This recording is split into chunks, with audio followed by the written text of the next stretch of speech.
The United States is back. America is back. Ready to lead the world, not retreat from it. Once again, sit at the head of the table. That's assuming the world has been saving that seat for America. If the United States is really back, as President Biden keeps saying, what's it back to do?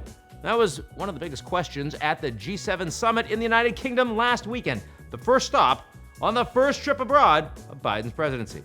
After not meeting at all last year because, pandemic and zero global leadership, the group, which includes these countries, plus representatives from the European Union, gathered in a tiny seaside town with the hopes of tackling the world's biggest problems in the flesh, without masks, sometimes even touching.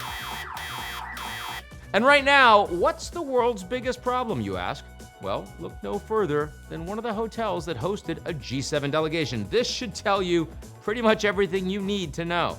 The World Health Organization's Director General said this meeting could end up being the group's most important to date and called on leaders to do more to help end the pandemic.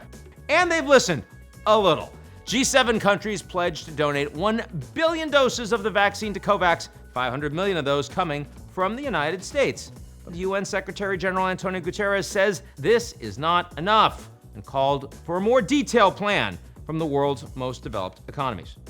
Another area of coordination, taxes. G7 leaders have said they want to stop big multinational corporations from avoiding their fair share. It needs to get ratified by individual governments, going to take years and years, but they're steering the ship. Topic of climate change also came up, with the group agreeing to stop international financing of coal projects, first time that's happened, in an effort to limit global temperature rise to under 1.5 degrees Celsius above pre-industrial times. That target still unrealistic, but it's progress. China and Russia? Yeah, they were on the agenda too, but Europe and the Americans have yet to agree on how big a threat China actually is. With Russia, there's more consensus. Let's just say Putin's not getting an invite back into that club anytime soon. Biden's trip went better than Trump's last big outing, to be sure. In 2019, Canadian Prime Minister Justin Trudeau, French President Emmanuel Macron, and British Prime Minister Boris Johnson, all still there this last week, were caught on a hot mic, laughing at President Trump's expense. The moment was even parodied on Saturday Night Live. Hey guys, is this seat taken? Sorry, actually it is.